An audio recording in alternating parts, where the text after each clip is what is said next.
Chapitre 551. À l'occasion d'une halte chez Niké, les apôtres apprennent la publication du décret contre Jésus par le Sanhédrin. Ils arrivent à la frontière de la Judée. Le 2 janvier 1947. En ce début d'une aurore fraîche et limpide, les champs qui entourent la maison de Niké sont tout un verdoiement de blé nouveau de quelques centimètres, d'une couleur délicate comme celle d'une très claire émeraude. Plus près de la maison, le verger aux arbres nus paraît encore plus sombre et plus massif face à la délicatesse des jeunes pousses, sous un ciel d'une sérénité paradisiaque. La maison, toute blanche sous le premier soleil, est couronnée par le vol des colombes. Niké est déjà levée, et elle veille avec sollicitude à ce que le petit groupe sur le départ ait ce qui donnera des forces pour la route. Elle commence par congédier les 2 serviteurs de Lazare qu'elle a retenus pour la nuit. Bien restaurés, ils s'en vont en mettant leurs chevaux au trot. Puis elle rentre dans la cuisine où les servantes préparent du lait et des aliments sur de grands feux.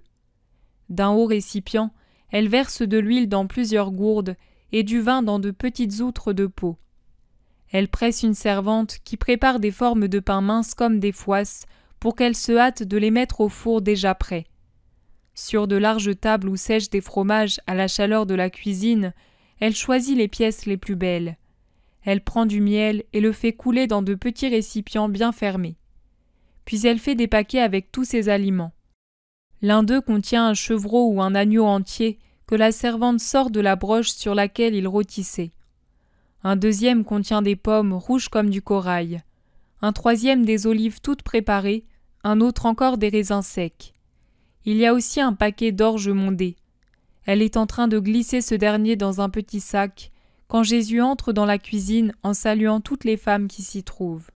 « Maître, paix à toi, déjà levé ?» J'aurais dû l'être plus tôt, mais mes disciples étaient si fatigués que je les ai laissés dormir un peu plus longtemps. Que faisais-tu, Niké ? Je prépare. Cela ne sera pas lourd, tu vois. 12 sacs, et j'ai calculé les forces de ceux qui vont les porter. Et moi ? Ô maître, tu as déjà ton fardeau. Et dans les yeux de Niké brille une larme. Viens dehors, Niké, nous allons parler en paix. Ils sortent et s'éloignent de la maison. Mon cœur pleure, maître. Je le sais, mais il faut être très forte en pensant qu'on ne m'a pas fait souffrir. Oh, cela jamais. Mais j'avais cru pouvoir rester à tes côtés, et c'est pourquoi j'étais venue à Jérusalem. Autrement, je serais restée ici où j'ai ma maison de campagne. Lazare aussi, tout comme Marie et Marthe, croyaient pouvoir rester avec moi. Et tu vois. Je le vois, oui, je le vois. Je ne vais plus à Jérusalem puisque tu n'y es pas. Je serai plus près de toi en restant ici, et je pourrai t'aider. Tu as déjà tant donné. Ce n'est que si peu de choses. Je voudrais pouvoir porter ma maison là où tu vas. Mais je viendrai sûrement me rendre compte de ce qui te manque. Maintenant, ce que tu m'as dit de faire est juste. Je vais rester ici jusqu'à ce qu'il soit persuadé que tu n'y es pas. Mais après... La route est longue et pénible pour une femme et très peu sûre. Je n'ai pas peur. Je suis trop vieille pour plaire comme femme, et je ne porte pas de trésor pour être une proie. Les voleurs sont meilleurs que beaucoup qui se croient saints, mais qui en réalité veulent te dérober la paix et la liberté. Ne les déteste pas, Niké. Cela m'est plus pénible que toute autre chose, mais j'essaierai de ne pas haïr par amour pour toi. J'ai pleuré toute la nuit, Seigneur. Je t'entendais aller et venir dans la maison, aussi infatigable qu'une abeille. Tu me donnais l'impression d'être une mère en peine pour son fils persécuté. Ne pleure pas. Ce sont les coupables qui doivent pleurer, pas toi. Dieu est bon avec son Messie. Aux heures les plus tristes, il me fait toujours trouver auprès de moi un cœur maternel. Et comment vas-tu faire avec ta mère ? Tu m'avais dit qu'elle allait bientôt venir. Elle viendra à Éphraïm. Lazare se charge de l'avertir. Voici Simon-Pierre et mes frères. Ils savent ? rien encore, Niké. Je le leur apprendrai quand nous serons loin. Et moi, quand je viendrai, je t'informerai de ce qui se passe ici et à Jérusalem. » Il se dirige vers les apôtres qui sortent l'un après l'autre de la maison à la recherche de Jésus.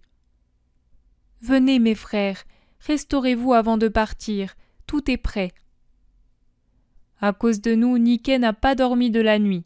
Remerciez cette bonne disciple, dit Jésus en entrant dans la vaste cuisine. Là, sur une table que l'on dirait de réfectoire tant elle est grande, fument des bols remplis de lait. Les fouasses, à peine sorties du four, exhalent une odeur appétissante. Niké y étend généreusement du beurre et du miel, en expliquant que c'est une nourriture fortifiante pour ceux qui doivent faire une longue route pendant ces heures encore très fraîches. Le repas est vite achevé. Niké en a profité pour glisser dans les derniers paquets le pain qui sort du four, croustillant et odorant. Chaque apôtre prend sa charge, liée de façon qu'on puisse la porter sans gêne excessive. L'heure du départ est venue. Jésus salue et bénit. Les apôtres saluent. Mais Niké tient à les accompagner jusqu'au bout de ses chants, après quoi elle revient lentement sur ses pas, en pleurant dans son voile, tandis que Jésus et les siens s'éloignent par un chemin secondaire que Niké lui a indiqué. La campagne est encore déserte. Le sentier traverse des champs de blé en herbe et des vignes dégarnies. On ne voit pas de bergers, car ils n'amènent pas les troupeaux dans les terres cultivées. Le soleil réchauffe légèrement l'air matinal. Sur les talus, les premières fleurs resplendissent comme des joyaux sous le voile de la rosée que le soleil fait luire. Les oiseaux gazouillent leur premier chant d'amour. La belle saison arrive. Tout se part et renaît, tout aime. Et Jésus marche vers l'exil qui précède la mort voulue par la haine. Pensifs, les apôtres gardent le silence. Ce départ subit les a désorientés. Ils étaient si sûrs d'être désormais tranquilles. Ils avancent, plus courbés que ne pourrait leur imposer le poids de leurs sacs et des provisions de Niké. Ce qui les afflige, c'est la déception, la constatation de ce qu'est le monde et de ce que sont les hommes. Jésus, au contraire, sans être souriant, n'est pas triste ni accablé. Il chemine la tête haute devant tous les autres, sans plastronner, mais aussi sans peur. Il marche comme un homme qui sait là où il doit aller et ce qu'il doit faire. Il avance courageux, comme un héros que rien ne trouble ou n'effraie. Le chemin secondaire aboutit à une grande voie. Jésus la prend, toujours en direction du nord, et les apôtres le suivent sans mot dire. C'est la route qui vient de Galilée et mène en Judée par la Décapole et la Samarie. Aussi de nombreux voyageurs y circulent-ils, surtout des caravanes de marchands. Le temps passe et le soleil réchauffe de plus en plus, quand Jésus laisse la grande route pour reprendre un autre petit chemin qui, à travers des champs de blé, se dirige vers les premières collines. Les apôtres se regardent. Ils commencent peut-être à comprendre qu'ils ne vont pas en Galilée par la route qui suit la vallée du Jourdain, mais qu'ils se dirigent vers la Samarie. Mais ils ne parlent pas encore. Jésus, arrivé au premier bois sur les collines, dit « Arrêtons-nous et reposons-nous tout en mangeant. Le soleil indique le milieu du jour. » Ils sont au bord d'un petit torrent qui a peu d'eau, car il ne pleut pas depuis quelque temps, mais qui paraît limpide sur le fond caillouteux. Sur ses rives, de grosses pierres peuvent servir de table et de siège. Ils s'asseyent après que Jésus a béni et offert la nourriture, et ils mangent en silence, comme perdus dans leurs pensées. Jésus les secoue en disant « Vous ne me demandez pas où nous allons ? Le souci du lendemain vous rend muet ? Ou je ne vous semble plus être votre maître ?» Les 12 lèvent la tête. Ce sont 12 visages affligés, ou du moins en désarroi, qui se tournent vers le visage paisible de Jésus. Un même « Oh !» jaillit des 12 bouches, et l'exclamation de tous est suivie de la réponse de Pierre qui parle au nom de tous. « Maître, tu sais bien que tu es toujours pour nous le maître, mais depuis hier, c'est comme si nous savions que c'est bien toi, mais tu nous sembles déjà presque lointain. Tu nous as donné cette impression depuis que tu as parlé avec ton père avant d'appeler Lazare, et depuis que tu l'as tiré de là, ainsi lié, par le seul moyen de ta volonté, pour lui rendre la vie par la seule force de ta puissance. Tu nous fais presque peur. Je parle pour moi, mais je crois qu'il en est ainsi pour tous. Et maintenant, nous, ce départ si rapide et si mystérieux. Avez-vous une double peur? Sentez-vous le danger plus menaçant? Avez-vous l'impression de ne pas avoir la force d'affronter et de surmonter les dernières épreuves? Dites-le en toute liberté. Nous sommes encore en Judée. Nous sommes près des routes basses pour la Galilée. Chacun peut s'en aller s'il le veut et partir à temps pour ne pas être en butte à la haine du Sanhédrin. Les apôtres sont remués par ces paroles. Ceux qui étaient presque allongés sur l'herbe attiédie par le soleil s'asseyent. Ceux qui étaient assis se lèvent. Jésus poursuit. C'est qu'à partir d'aujourd'hui, je suis le persécuté légal, sachez-le. À cette heure-ci, on va lire dans les quelques 500 synagogues de Jérusalem et dans celles des villes qui ont pu le recevoir, le décret publié hier à Sexte, selon lequel je suis le grand pécheur. Et quiconque sait où je me trouve a le devoir de me dénoncer au Sanhédrin pour que je sois arrêté.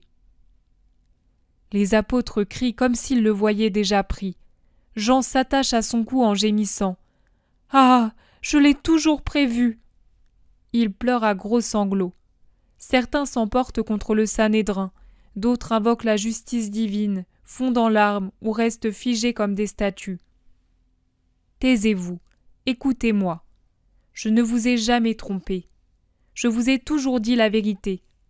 Quand je l'ai pu, je vous ai défendu et protégé. Votre présence à mes côtés m'a été aussi agréable que si vous étiez des fils.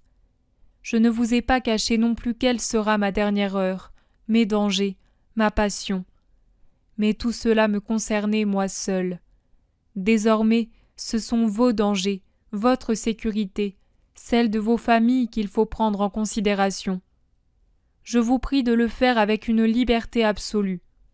N'examinez pas la situation en fonction de l'amour que vous avez pour moi, en fonction du choix que j'ai fait de vous.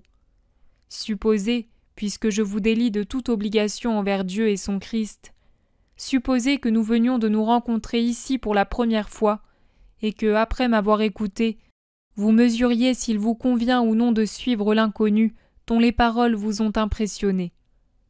Imaginez que vous m'entendez et me voyez pour la première fois, et que je vous dise « Prenez en compte que je suis persécuté et haï, et que celui qui m'aime et me suit est persécuté et haï comme moi, dans sa personne, dans ses intérêts, dans ses affections.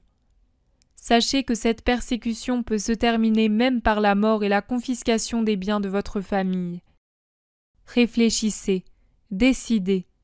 Je vous aimerai pareillement, même si vous me dites « Maître, je ne peux plus venir avec toi. » Vous vous attristez? Non, il ne faut pas. Nous sommes de bons amis qui décidons dans la paix et l'amour ce qu'il convient de faire avec une compassion réciproque. Moi, je ne puis vous laisser aller au-devant de l'avenir sans vous faire réfléchir. Je ne vous mésestime pas. Je vous aime tous, mais je suis le maître. Il est évident que le maître connaît ses disciples.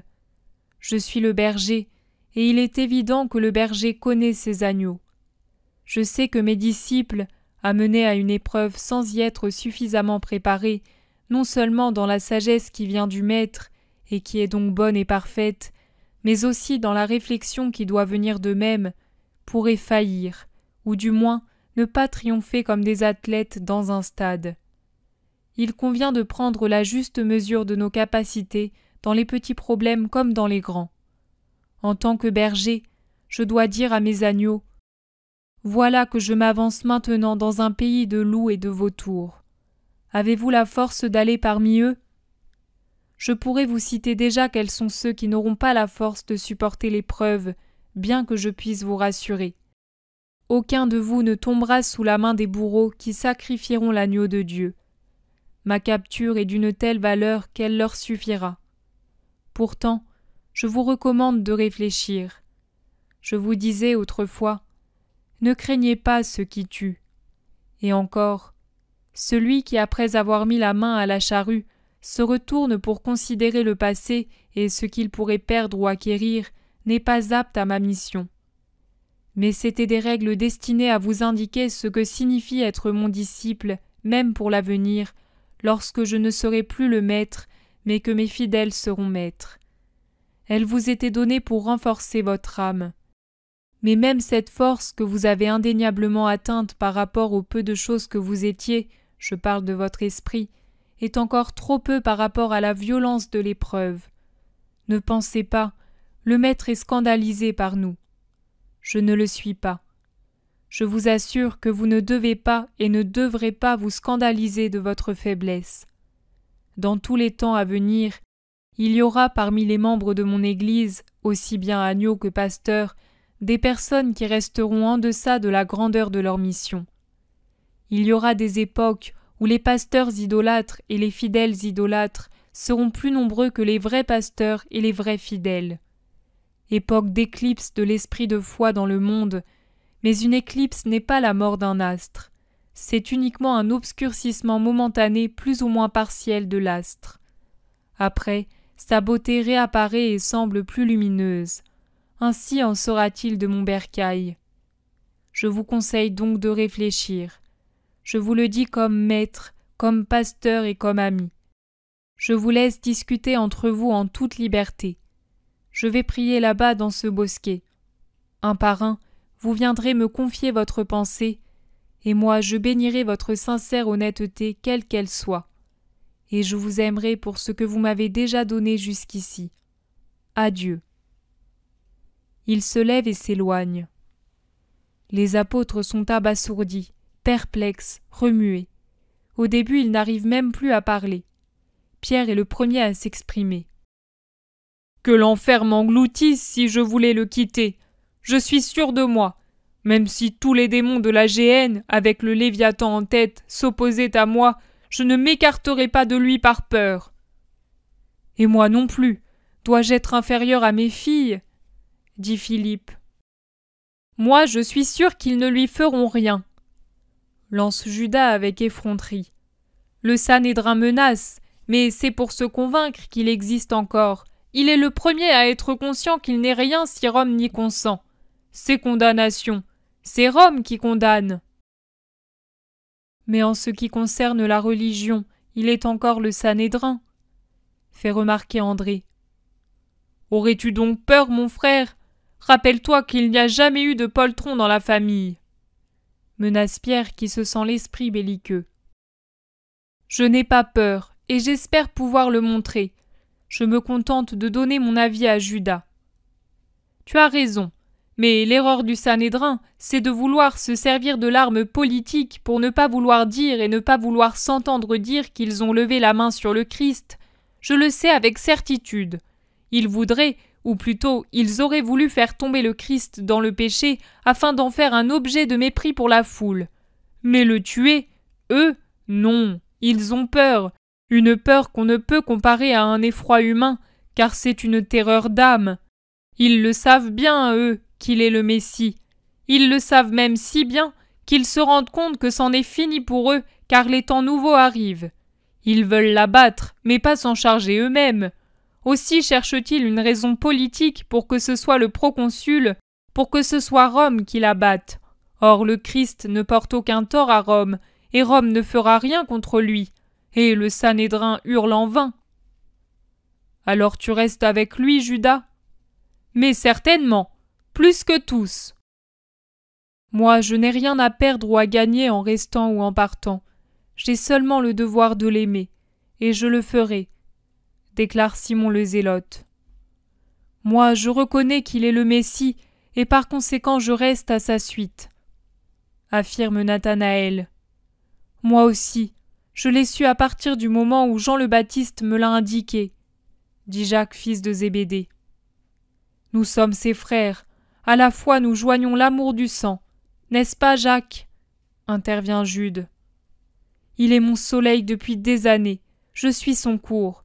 S'il tombe dans l'abîme creusé par ses ennemis, je le suivrai, répond Jacques, fils d'Alphée. Et moi, comment oublier qu'il m'a racheté ? Dit Matthieu. Mon père me maudirait 1000 fois si je le quittais. Du reste, ne serait-ce que pour l'amour de Marie, je ne me séparerai jamais de Jésus. » assure Thomas. Jean reste silencieux, tête baissée, l'air accablé. Les autres prennent son attitude pour de la faiblesse et plusieurs l'interrogent. « Et toi seul veux t'en aller ?» Jean lève la tête. Tout semble pur en lui, jusqu'à son attitude et ses regards. Fixant de ses yeux bleus clairs, limpides, ceux qui l'interrogent, il répond. « Je priais pour nous tous, car nous voulons agir et dire, or nous présumons de nous-mêmes, et ce faisant, nous ne nous apercevons pas que nous mettons en doute les paroles du Maître. S'il affirme que nous ne sommes pas préparés, c'est signe que nous ne le sommes pas. Si c'est encore le cas après 3 ans, nous ne le serons pas dans quelques mois. »« Que dis-tu là? Dans quelques mois? Et qu'en sais-tu? Serais-tu prophète par hasard ?» Et il l'assaille de reproches. « Je ne sais rien. »« Alors, que sais-tu? Jésus t'a parlé peut-être? Tu connais toujours ses secrets. » insinue Judas à l'air envieux. « Ne me critique pas, mon ami, si je sais comprendre que le temps serein prendra bientôt fin. Quand? Je l'ignore. Je sais que cela arrivera.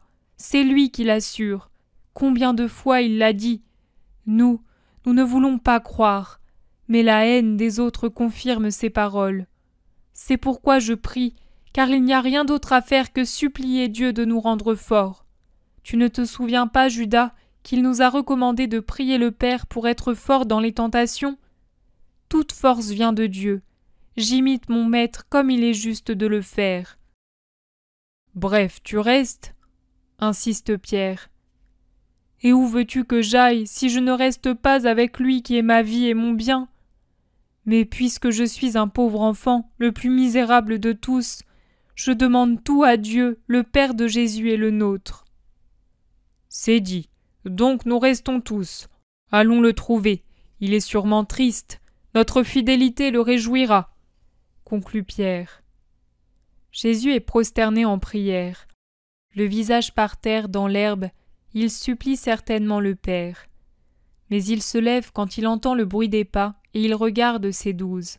Il les scrute d'un air sérieux, un peu triste. « Sois content, maître, aucun de nous ne t'abandonne, » annonce Pierre. « Vous avez pris votre décision trop rapidement et les heures ou les siècles ne changeront pas notre pensée, » affirme Pierre. « Ni les menaces notre amour, » déclare Judas. Jésus cesse de les observer en bloc et les dévisage un par un, en un long regard que tous soutiennent sans peur. Il s'attarde particulièrement sur Judas, qui montre plus d'assurance que tous. Ouvrant les bras en un geste de résignation, il dit « Allons, tous, vous avez marqué votre destin. » Il revient à sa place précédente, prend son sac et ordonne « Prenons la route d'Éphraïm, celle qu'ils nous ont indiquée. »« En Samarie ?» La stupeur est à son comble. En Samarie, à sa frontière du moins. Jean-Baptiste lui aussi est allé vivre dans ces parages jusqu'à ce que vienne l'heure où il devait prêcher le Christ. « Ce n'est pas comme ça qu'il s'est sauvé, » objecte Jacques, fils de Zébédée. « Je ne cherche pas à me sauver, mais à sauver, et je sauverai jusqu'à l'heure marquée. C'est vers les brebis les plus malheureuses que va le pasteur persécuté, afin qu'elles, les abandonnées, aient leur part de sagesse pour les préparer au temps nouveau. » Il marche de son pas rapide, après la halte qui a servi à se reposer et à respecter le sabbat, car il veut arriver avant que la nuit rende les sentiers impraticables. Quand ils arrivent au petit torrent qui descend d'Éphraïm et coule vers le Jourdain, Jésus appelle Pierre et Nathanaël et leur donne une bourse en disant « Allez de l'avant chercher Marie, femme de Jacob. Je me rappelle que Malachie m'avait confié qu'elle était la plus pauvre de l'endroit, bien qu'elle ait une grande maison, maintenant qu'elle n'y a plus ses enfants. Nous demeurerons chez elle. Remettez-lui une bonne somme pour qu'elle nous loge tout de suite sans faire 1000 discours. Vous connaissez la maison, cette maison ombragée par 4 grenadiers tout à côté du pont sur le torrent. Nous la connaissons, maître. Nous allons faire ce que tu dis. » Ils s'éloignent d'un bon pas, et Jésus les suit lentement avec les autres. De la cuvette divisée en deux par le torrent, on aperçoit le village qui blanchit aux dernières lueurs du jour et aux premières clartés de la lune. Il n'y a pas d'âme qui vive quand ils arrivent à la maison, déjà tout éclairée par la lune. Seul le torrent se fait entendre dans le silence du soir. Si l'on se tourne en direction de l'horizon, on voit une grande partie du ciel étoilé qui se penche sur une vaste étendue de terrain dévalant vers la pente déserte qui descend au Jourdain. Une paix profonde règne sur la terre. Il frappe à la porte.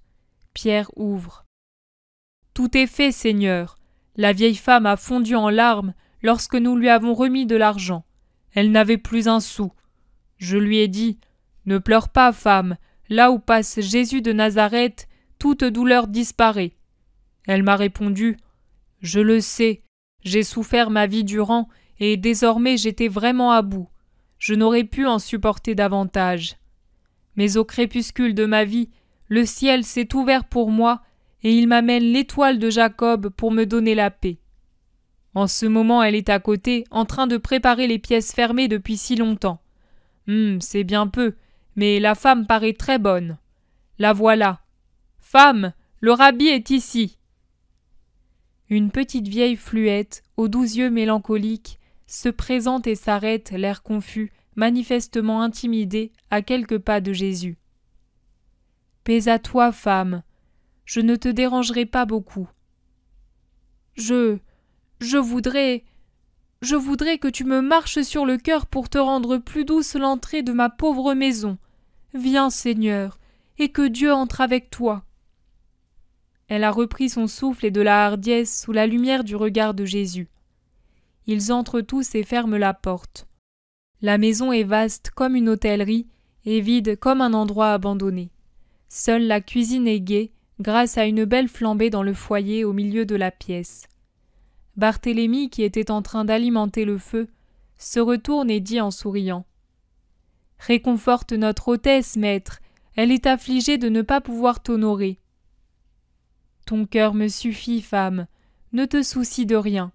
Demain nous aviserons. Je suis un pauvre moi aussi. Apportez les provisions. Entre pauvres, on partage le pain et le sel sans honte et avec un amour fraternel. Pour toi, femme, cet amour est filial, car tu pourrais être ma mère, et je t'honore comme telle. » Marie verse des larmes silencieuses de vieille femme affligée en s'essuyant ses yeux à son voile, et elle murmure « J'avais 3 garçons et 7 filles. Un garçon a été emporté par le torrent et un autre par la fièvre. Le 3e m'a abandonnée. 5 filles ont attrapé la maladie de leur père et elles sont mortes. La 6e est morte en couche et la 7e, ce que la mort n'a pas fait, le péché l'a fait. Dans ma vieillesse, je ne suis pas honorée par mes enfants, et cela me rend si... Dans le village, ils sont bons, mais pour la pauvre femme, toi tu es bon pour la mère. J'ai une mère moi aussi, et en toute femme qui est mère, j'honore la mienne. Mais ne pleure pas, Dieu est bon, et foi, et les enfants qui te restent pourront revenir vers toi un jour. Les autres sont en paix. Je pense que c'est un châtiment, parce qu'ils sont de cet endroit. Et foi, Dieu est plus juste que les hommes. » Les apôtres qui étaient allés dans les différentes pièces avec Pierre reviennent en apportant les vivres. Ils réchauffent l'agneau rôti par Niquée et le déposent sur la table. Jésus offre et bénit. Il insiste pour que la petite vieille se joigne à eux, au lieu de rester dans son coin à manger les pauvres radis qui composent son dîner. L'exil aux confins de la Judée est commencé.